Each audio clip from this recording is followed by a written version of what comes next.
After we took off, I could instantly see Kilimanjaro.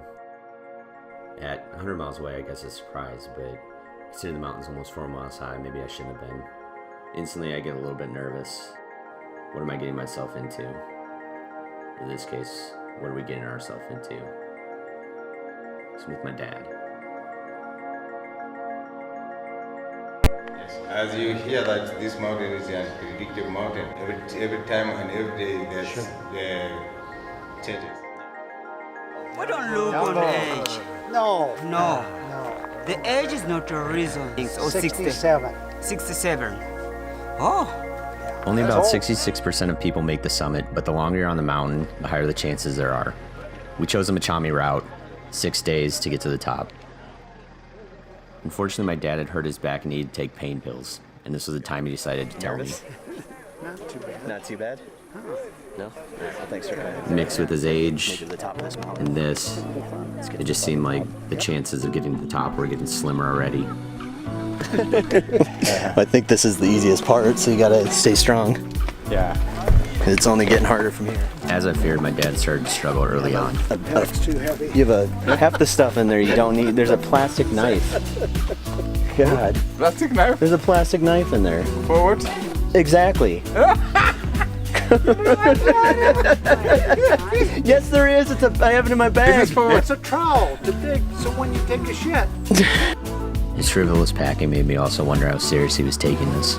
You okay? Think you'll be all right? Yeah? Some clarity. Start hard. Yeah. But you know when you sleep, Rest? no, when you keep moving. Yeah, it gets easier. You adapt to the environment. After the first day, I was kind of curious to see how my dad would do in the second. Maybe he would improve like Mcloud said, or maybe it would just get worse. Today we have lunch in a camp. Okay. But we go there to eat some snacks over there, Yeah. and then to go to the camp. So we'll get over that ridge today? When we reach there, That ridge, we'll get over it? yeah, Yeah. we go over it, but from there to the camp. Happy Goldie was our assistant guide. He's the one in the green. He was the one helping my dad out most of the time, along with Mcloud. Mcloud is the one in the orange Texas hat. The amount of work he put in is absolutely ridiculous. Finally, there was Simba, the chef and soon-to-be guide. He was my dude. One thing that I think is not talked about enough is the porters on these trips. People come back from hiking and they say they climbed the mountain, but the truth is the porters had everything to do with them making to the top. Without them, we'd get nowhere. They deserve pretty much all the credit. On top of that, these guys are beating us to the next camp.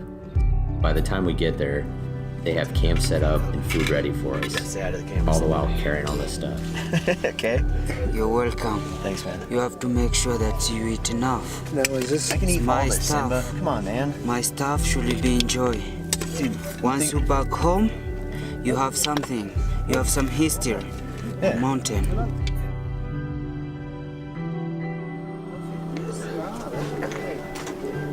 It's getting kind of cold.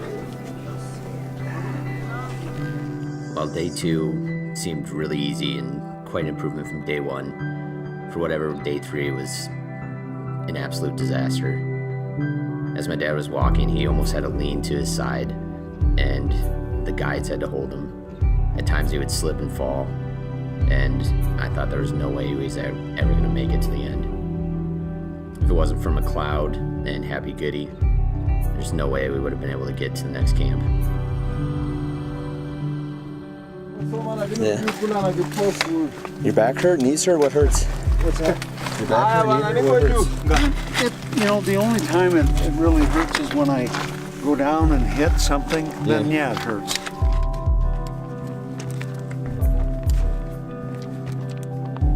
I just don't want it to get any worse than it is. My dad continued to struggle, but we eventually made it to camp. Might have been the last ones in, but we made it. You made it. You're not dead yet. Not dead yet. Not quite. Damn near. If it wasn't for these two, I would be. Yeah. Too old man. You guys did it. This is the Simba. I know. The Simba? I know. Yes.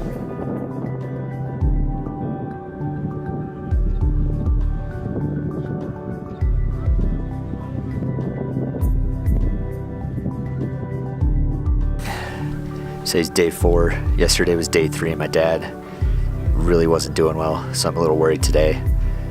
Basically, the porter said to help him down the mountain, so we'll see if he can actually do all right today with his knees and with the altitude. So you can see I'm just bleeding from my nose. It won't stop because the dryness up here. Hakuna Matata. Yes. This is normal. Yeah. We still had 2 more days of hiking before we'd reach our final base camp. With the way things were going, who knows how it'd end. Our first challenge was the Bronco Wall, a steep switchback that I didn't know if my dad would be able to handle.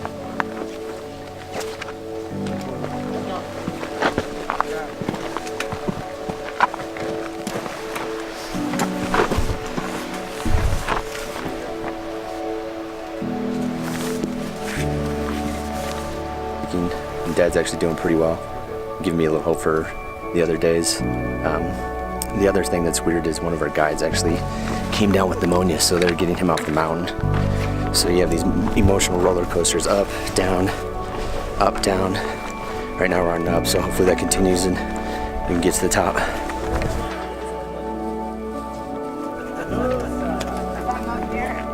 I made it. I'm great.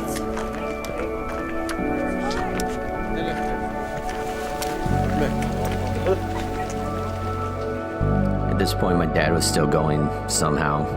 I know the guides were helping him, but you gotta still give him credit for pushing on and making it through the pain.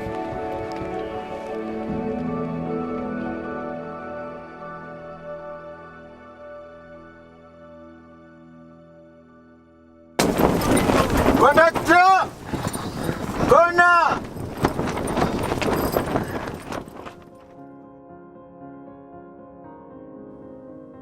Our trek to the summit started at midnight.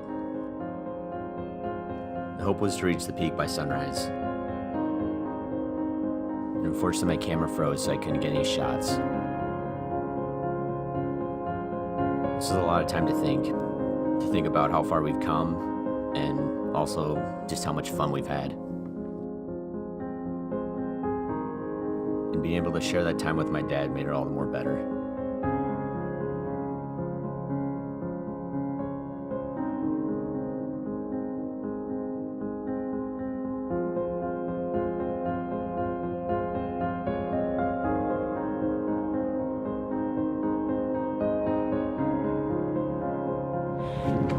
Hey Michael, what's up, man?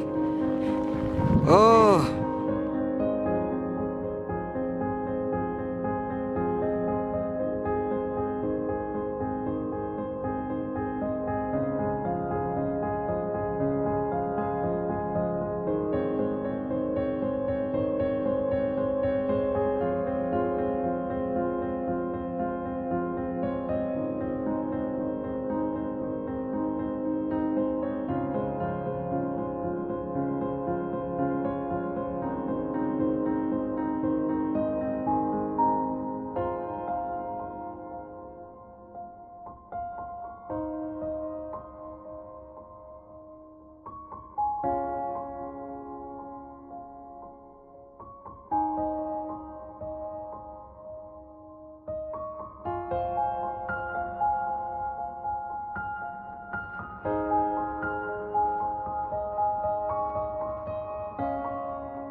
Come on, Dad, almost there, almost.